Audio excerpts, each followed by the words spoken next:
Well, hello there. Do you want to learn how to find fatwood in the forest so you can start a fire with the ferro rod no matter what the conditions are?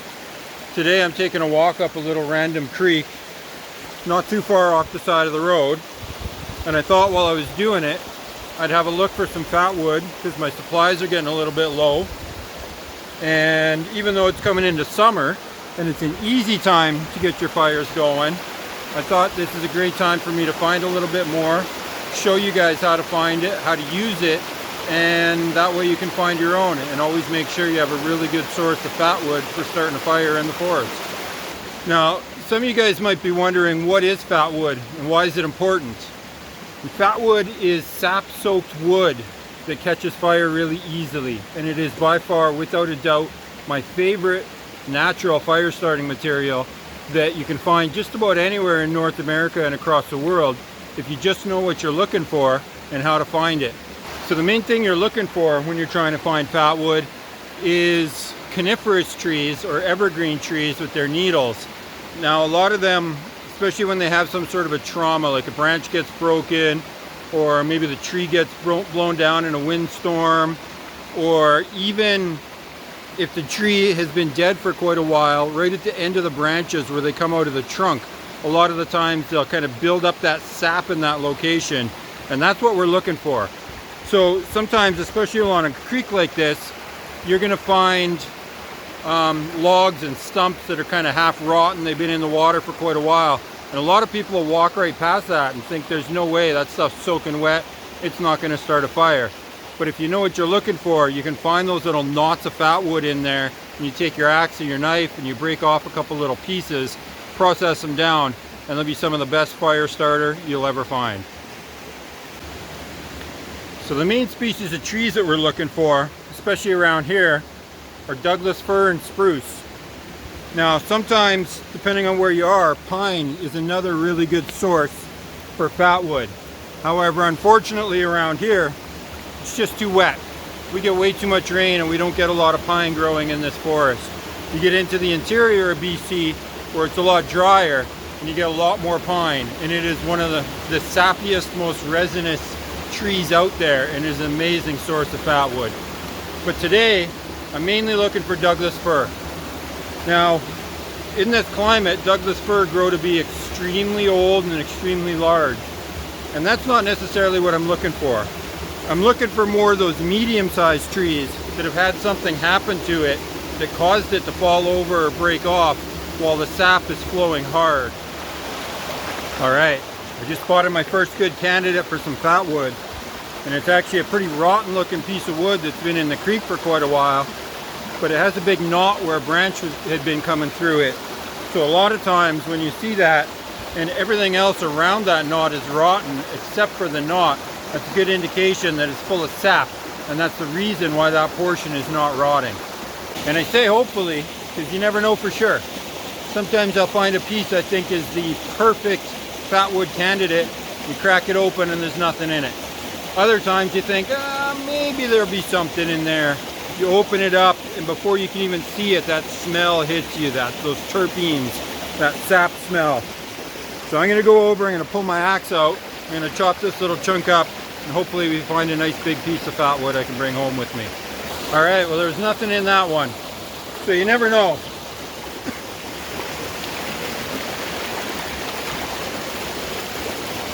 There's definitely Douglas fir, that branch.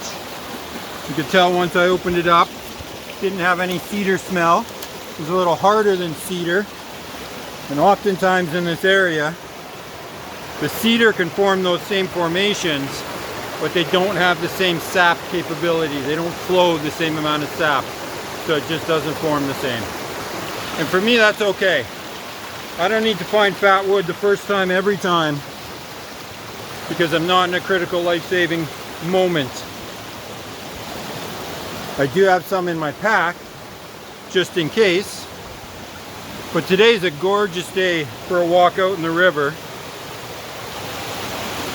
Probably close to 20 degrees, high cloud, so it's not too hot. The bugs aren't very bad today. It's actually a really nice day as far as bugs go. The berries are out, so I've been munching on a few along the way. And I've definitely got my eyes open for bear, because there's been something eating most of the right berries before I've been up here. So I'm gonna keep going. Gets a little thick up here, but I should be able to get through, and we'll see if we can't find another good piece, and so I can show you how to find fatwood in the forest. All right, here's another nice little potential chunk here. So you can see almost the same thing as that last one, where you got the branch coming through here, you got the wood kind of wrapped around. So it's just a knot where everything else is rotted out around it, and this piece is left lying here, kind of wedged into these rocks. So I'm going to drop my pack, pull my axe out, we'll cut into this and see what's inside.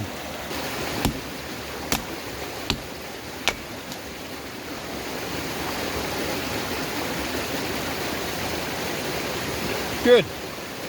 So this piece isn't super rich, but you can see, especially up in here, how much sap there is.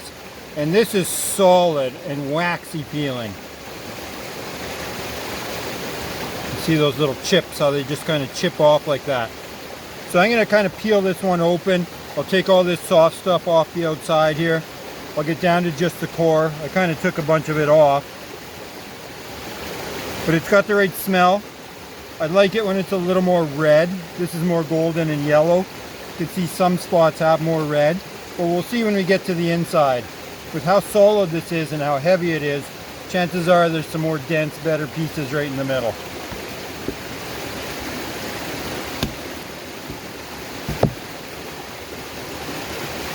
Oh yeah, that smells good.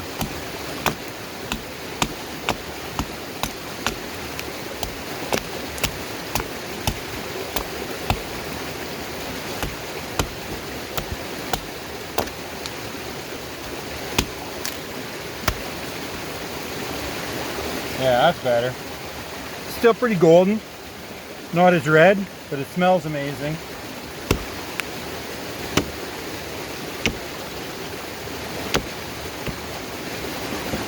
Good.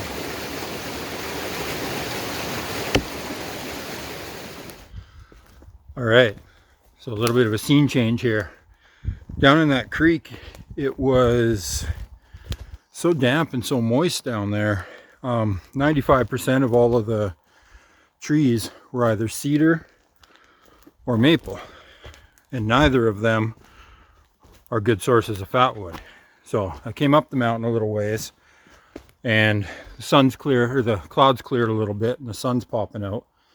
I found a nice spot with a lot more old growth and a lot less trees, but older trees. So we have a lot more trees down and on the ground, and probably a lot better chance of finding fatwood. So I'm going to dig into a couple of these ones here, show you guys what I find.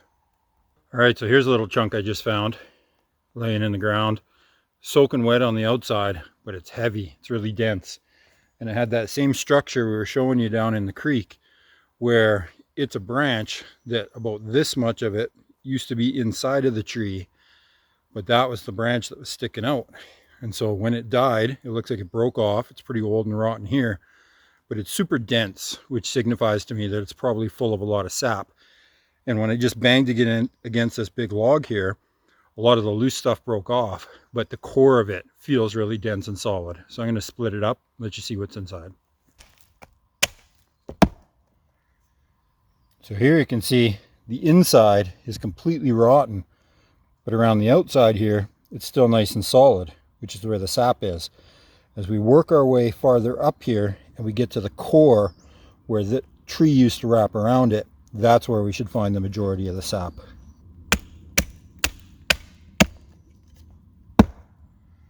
So you can see in here, right where my thumb is, that's a really good layer of sap.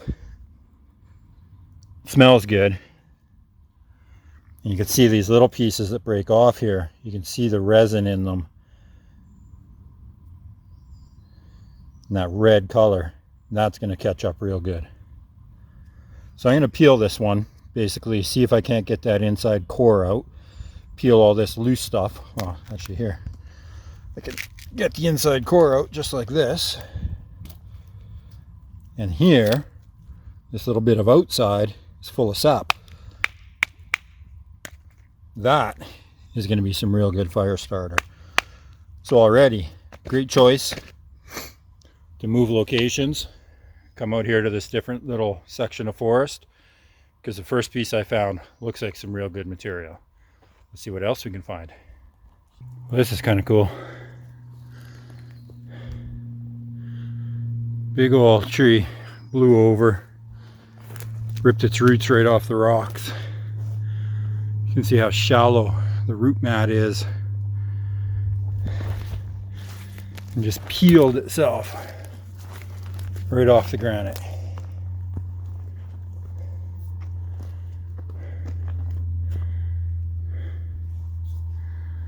You never know what you're gonna find. All right, here's another interesting one. Decent size tree. Had blown over at the roots. Looks like a few years ago. It's got a bunch of moss on it, so you can tell it's soaking in a lot of water. And here where it had cracked, you can see the wood. But all of these stumps, all these little knobs sticking out of the tree are real solid. So chances are they're going to be full of sap too. So you can pull them open like this, give it a good whack. And you can see right where it goes into the tree, that's where the sap's going to be coagulated. So knock all the loose stuff off. Let me open this one up. It feels fairly dense and heavy. Let's see what's inside it. Now that's exactly what I'm looking for. A tree like this can provide you with 50 or 100 pounds worth of fatwood, because every one of these big nodules here that's broken off but still really solid is going to be just loaded. And you can see as soon as I cut into it, see that gorgeous red color and how solid it is when everything else is rotten. That's a gold mine right there. So I'm going to take a few of these, break them up, break them off and clean them up, and then I'll find somewhere nice to stop and make a fire, because these bugs are getting crazy. I got about 100 mosquitoes circling around me right now, and I'll show you how quick and easy this stuff lights to get your fire going. I don't know how well these bugs are going to show up in the video, but man, I just found a real thick spot, and they're getting in my eyes, up my nose. I got to go get a fire going. Okay, now that I'm moving again, I get away from the bugs a bit. I'm going to try to get up the ridge, see if I can't get a little bit of airflow, get a fire, get a bit of smoke. Let's see what I can find.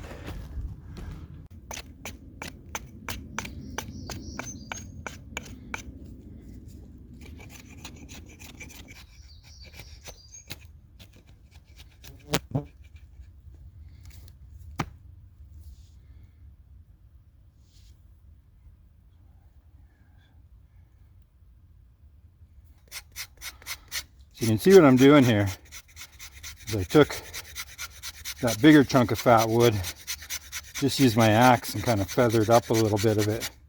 And then here, I'm using my saw, my Silky Big Boy, because it actually has a really nice sharp back 90-degree edge.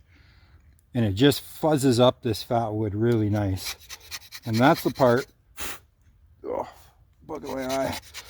That's the part that's going to catch your spark really quick and easy. So I got a nice big chunk of this.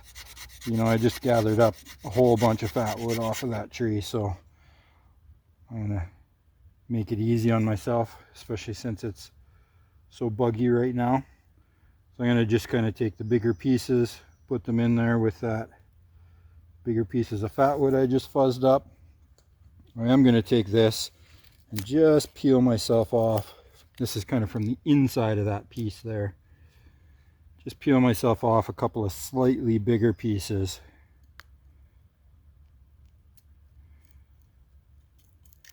That'll help keep things going until I can get some branches on here because I didn't really pick the best spot for a fire. What I did was find a bit of a knoll, highest ground around, try and catch a little bit of a breeze coming up here.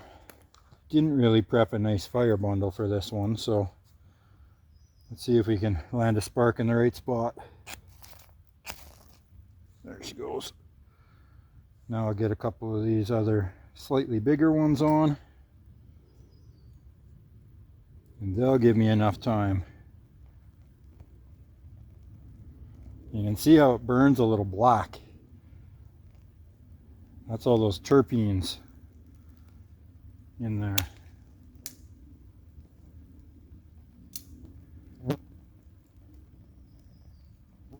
Alright, now that I got this going, I'm going to find myself a chunk of bark, transfer this to a better spot, throw some wood on, and really get a fire. But that smoke is perfect to get those bugs away right now. Alright, now I got my fire going. It's just a wet, smoky fire, kind of small. Used a bunch of just branches, wet branches laying around here. That's perfect for what I wanted today. Keep those bugs away, because it was starting to drive me a little crazy. I could still see them swarming around over there in the sun. There's enough smoke and heat coming off of here. It's keeping 95% of them away. That's enough that I can calm down and sit beside the fire and talk about this fatwood we found today. So this is Douglas fir. And a lot of you guys are probably more familiar with pine fatwood, because that grows throughout North America a lot more than the Douglas fir. However, as I mentioned earlier, down by the creek, I live in a climate where it's wet enough you don't get a lot of pine. It's mostly Douglas fir, cedar, hemlock, spruce, stuff like that. You can get fatwood from spruce, but it's a lot more common around here to get it from the Douglas fir. So this piece, while it's nice, it's not amazing.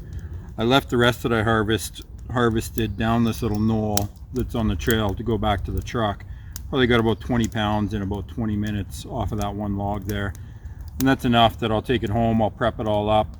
You know, I'll probably end up with 10 or 15 pounds worth of nice clean flat fatwood. And I'll break it into little pieces about the size of my pinky finger and about, you know, 6 inches long, something like that, 4 to 6 inches, pencil size or a little bit bigger. And that way I can leave it at home, let the surface of it dry out. You do want to take care of it a little bit, not let it totally dry out. So I'll let it sit out in my garage for a couple of days, and then I'll wrap it in Ziploc bags or wrap it in plastic. And that helps keep those terpenes in the wood, because when you find fatwood, you know immediately from that smell, that kind of resiny pine smell, that's actually the terpenes. It's the active ingredient in turpentine, and that's partially what makes it so flammable.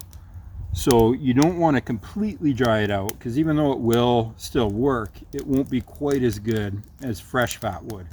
And that's one of the things that makes fatwood so good as an emergency fire starter or a wet weather fire starter.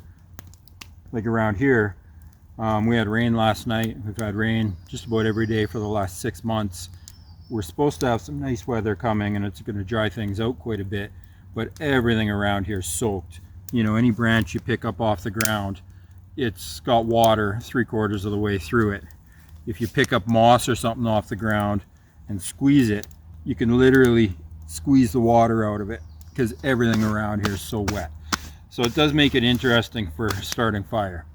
Even dead wood laying on the ground, it's going to be soaking wet. And the fatwood, the amazing thing about it is when you got those saps in there, once it hardens up like this, it protects it so the water doesn't get in. So when you find it, it's hard and dry on the inside. Sometimes it'll feel cool to the touch. Part of that is the terpenes evaporating, because they are a volatile organic chemical. But once you cut into it and you feather it up like I showed you, it just bursts into flame, and then it burns long enough that you can get your wet wood like this going. And I purposely used a bunch of wet wood today because I really wanted that smoke. And even though it took a little longer to get my fire going, once it's hot, you can throw the wet wood on there and it's just going to dry it out and keep burning. But the amount of smoke I got off that wood when I started was perfect. It filled this little section of forest with smoke. I am on a bit of a knoll, so I'm getting some gusts of wind coming in every now and then, and it's blowing some of this smoke away. But you can see it circulating here right next to me, and that's keeping those bugs out of my face, because they were going in my eyes and in my ears and up my nose. And as much as I love being out in the forest, breathing bugs in my nose is not my idea of a good time. So anyways, to recap today, when you're looking for fatwood, for me, one of the best ones is those big knots like that in a trunk that's laid down and rotten. And what you're getting is all of those saps that are still flowing out of the tree into the small branches, or out of the roots into the stump. And that's just kind of the natural reaction of a tree when it falls down, especially if it goes down in the early winter, or sorry, late winter or early spring, when the sap is really flowing. It can really saturate a trunk. So a lot of times what you'll find, especially in the logging industry, is when somebody cuts down, say, a pine tree or a fir tree, the roots are still, especially if they cut it in the winter or the spring, the roots are still trying to push that sap up into that stump, and it'll just sit in there and get really thick. So if that stump has rotted for a couple of years or a few years on the outside, the kind of soft wood that's not filled with the sap, it'll rot away. But the hardwood in the middle that's filled with that sap and the fat, the terpenes that create that fat wood, that stuff will be left behind, and you can just tear at it with your axe and get some really good pieces. I was looking for those cathedrals today, and I thought I had found a couple, but they turned out to mostly be cedar around here. You know, I'm sure I'll find some more, so if you watch some more of my videos over the future, next time I come across a really good one, I'll make sure to get some footage of that so I can show you guys what they look like. And they're these big spires sticking out of a rotten log where everything else is soft around it. And the minute you touch it or tap it, you can hear and feel that it's solid inside. And that's just like this piece. And a lot of times you'll get them while you have 20 or 30 pounds worth of fatwood in one stump, and it'll be so rich and resiny, it just smells amazing. I can't even explain to you what that smell is until you find your own. So anyways, that's it for today. I'm going to sit and enjoy my fire while it burns down. Make sure I put it out, because even though it is really wet today, the weather's supposed to be getting warm and dry, and I definitely don't want to leave any hot embers behind. So I'm going to enjoy the coals for a little while, hike out of here. Catch you guys next time.